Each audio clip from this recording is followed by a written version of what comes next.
そうでかはい、衝撃が止まらない進撃の巨人。まあ、今回もやばいっすよ。前回少しお話ししました、壁外調査の時に怪しい部隊を隔離するっていう話があったじゃないですか。そこにはライナー、ベルトルト、クリスタの他にあと数名がいるんですよ。格好は私服、訓練も禁止。この隔離状態を見てるのが軍団長のミケ。この人は人類最強の兵士、リヴァイに次ぐ実力者であります。そんなところに巨人が現れます。はい、その無垢の巨人は9体いるんですけど、ということは、ウォールローゼが突破されたという大混乱に陥るんですよ。だって、その隔離されているところっていうのは、ウォールローゼの内地なんですよ。壁の中なんですよ。巨人がいるわけないんですよ。ともかくも、軍団長ミケの指示で、その場はみんな脱出するんですよ。ただ、なぜかわからないですが、この無垢の巨人は走ってくるのが早いんですよ。ついに追いつかれるということで、ミケがおとりに出ます。ミケ一人で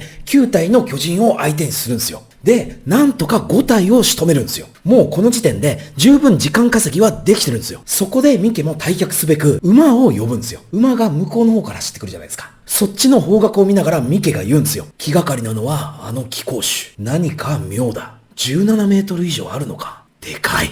獣のような体毛で覆われている巨人なんて初めて見る。こちらに近づくわけでもなく、ああして歩き回ってるあたり、気候種に違いないが。そしたら、その獣の巨人が、向こうから走ってきた馬を持って、投げ飛ばしてくるんですよ。で、ミケはその馬をなんとかかわして、屋根の上から落っこちます。そしたらそこら辺にいた無垢の巨人に、下半身を丸ごと食われた時、待て、と、獣の巨人がやってくるんですよ。今喋りましたよね。無垢の巨人はビクッとなって止まるんですよ。ただ、数秒後にもう一回噛むんですよ。ミケの下半身を。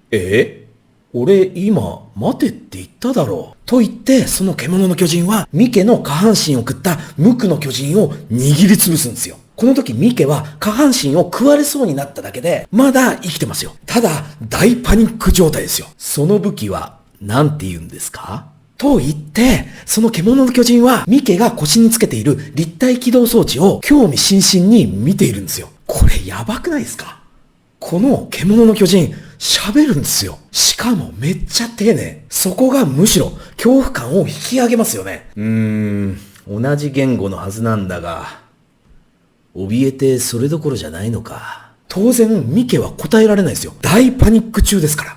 つうか、剣とか使ってんのか。やっぱ、うなじにいるってことは知ってんだね。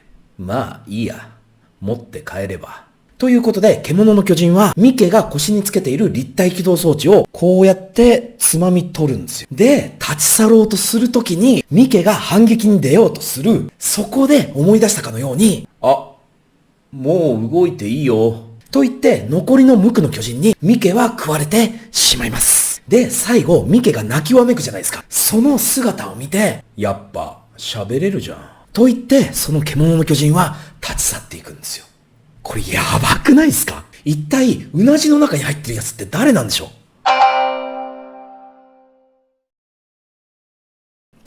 はい、衝撃はまだまだ止まんないですよ。隔離されたグループの人たちがいたじゃないですか。だから、ライナー、ベルトルト、クリスタ。あと、私が言ってないだけで、この物語の主要メンバー。だから、他にも第104期の同期が何人かいるんですよ。そのグループは、ある古城にたどり着くんですよ。ここで朝まで休むことにしよう。と言っているうちに巨人が出現。獣の巨人もやってくるんですよ。でね、この時の詳細は割愛しますが、ともかくもライナーの活躍。これでなんとか乗り越えるんですよ。まあ厳密に言うと、エレン、ミカサ、アルミンを含む調査兵団が最後の最後にその古城に到着して、なんとか事なきを得たんですよ。ちなみにその時には、獣の巨人はいません。それから、これはついでに言っときますが、エレンたちがライナーのところまで応援に駆けつけたこの朝方の時点では、駐屯兵団の調査で、ウォールローゼに穴が開いてなかったことが判明してるんですよ。つまり、昨日からさっきまでいた無垢の巨人。奴らは一体どこから来たんだ？こういうことになるんですよ。で、話は戻って、ライナーのことですよ。またこれが頼もしいんですよ、ライナーが。もうみんなのリーダー的存在なんですよ。エレンも兄貴みたいに慕っているような人ですから、統率力、判断力、それからみんなからの人望も熱い。それがライナーでしたよね。この時も同期の仲間が巨人に食われそうになったのを身を挺にして、もう自分の右腕が巨人に噛まれながらも、その同期を助けるんですよ。それだけじゃないですよ。前回の動画の女型の巨人。あの時もアルミンが動揺している時に、ライナーは真っ先に立ち向かって、女型の巨人に握りつぶされそうになってるんですよ。そして訓練兵団時代の3年間、同じ釜の飯を食って、同じ屋根の下で生活を共にして、訓練中も例えばアルミンが体力的に追いつかなかった時、このままじゃ不合格だぞと言ってアルミンの荷物を持ってやったりしてるんですよ。いついかなる時もライナーというのはみんなからの信頼厚く頼れる兄貴的存在なんですよ。そんなライナーがエレンを呼び止めるんですよ。エレン、ちょっといいか？話があるんだ。ちょうどミカサやアルミン、他の調査兵団の人たちもみんな歩き始めてちょうどエレンが一人になったような時のタイミングですよ。俺たちは5年前、壁を壊して人類への攻撃を始めた。俺が鎧の巨人で、こいつが超大型巨人ってやつだ。は？何ちょっと怖いんですけど。ちょっと待って、こいつ何言ってんの普通に。怖くないですか？俺たちの目的は、この人類すべてに消えてもらうことだったんだ。だが、そうする必要はなくなった。エレン、お前が俺たちと一緒に来てくれるなら、俺たちはもう壁を壊したりしなくていいんだ。わかるだろ？いや、怖い。ライナーやばいって。だから、俺たちと一緒に来てくれって言ってんだよ。急な話ですまんが、今からな。もうこれね、隣にベルトルトがいるんですが、ベルトルトももう青ざめているんですよ。こいつ何言ってるんだって。要は、ライナー。精神状態がちょっとおかしくなっちゃってるんですよ。ここではライナーも過酷な運命、過酷な責任を負ってるとだけ言っておきましょう。で、エレンはというと、彼も色々と考えを巡らすんですが、まあ、お前疲れてんだよと。なあ、ベルトルト。こんなんなるぐらい大変だったんだろ？その言葉にベルトルトもフォローして、ライナーは我に返ります。もう顔面蒼白ですよ。自分が言っちゃったことを今気づいたんですよ。何を考えてるんだ、俺は。もうここまで行ったら後戻りできないですよ。ミカサもちょっと離れたところで耳を澄まして聞いてるんですよ。そこでライナーは右腕の包帯を解きながら、この右腕っていうのは同期の奴らをかばって受けた巨人に噛まれた傷跡ですよ。つまり巨人になるトリガーはもうここにあるんですよ。戦士としてその責任を果たすのみ。ベルトルトもそれにこうするように、ライナー、やるんだな。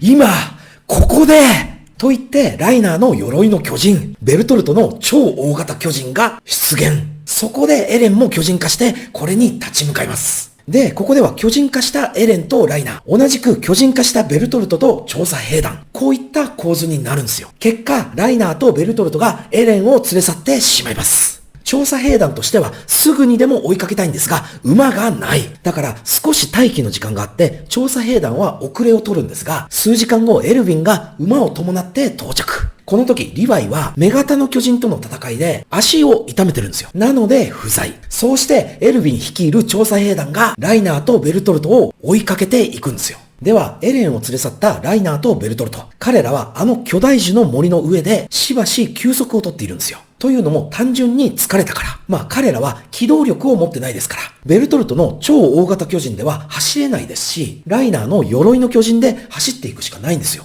それから無垢の巨人。彼らは基本的にはですよ、太陽。だから日の光がないと活動しないんですよ。それもあって日が沈むのを待ってるんですよ。ただし、向こうの方から調査兵団がやってくるんですよ。それを見て、ライナーは行くしかないですよね。鎧の巨人になって逃げる。それを追う調査兵団。ライナーも走りながら、さすがに焦ってきますよ。なんでこんなに速いんだと。それに、巨大樹の森というピンポイントで来るのもすごいですよね。いや、調査兵団というのは、なんて厄介なんだ。と、ライナーは走りながら思っているうちに、それどころじゃない光景を目の当たりにします。なんと、前方からあのエルヴィンが巨人を引き連れてやってくるんですよ。自らおとりとなって、後方の調査兵団との挟み撃ちですよ。そしたらもう地獄絵図ですよ。巨人と調査兵団とライナー、ベルトルト。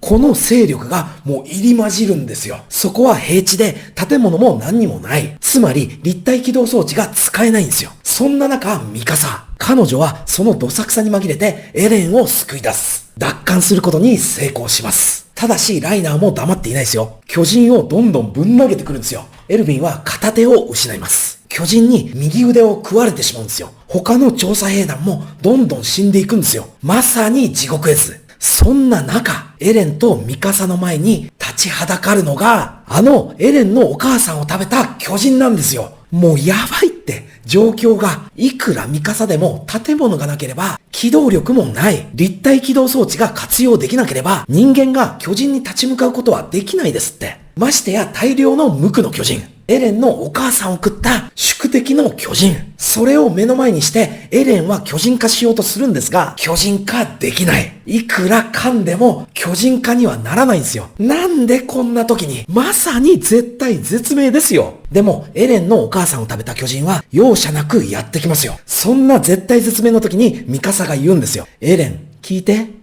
私にマフラーを巻いてくれてありがとう。はい。このマフラーというのは、ミカサが両親を襲われた時に、エレンが助けに行ったじゃないですか。あの時にエレンが巻いてやったものなんですよ。そのマフラーを今でもミカサはずっと大事に首に巻いてるんですよ。要は、ミカサとしては人生最後に感謝の言葉を伝えたかったんですよ。そんな時にもエレンのお母さんを食べたあの宿敵の巨人はやってきますよ。で、エレンが言うんですよ。そんなのいくらだって巻いてやる。素手で立ち向かっていくんですよ。その瞬間、周りにいたすべての無垢の巨人が全員一斉にエレンのその宿敵の巨人に向かって襲いかかるんですよ。こうしてエレンと調査兵団はウォールローゼ内まで無事帰還。ライナーとベルトルトはウォールマリアまで撤退することになります。夢見ていますか？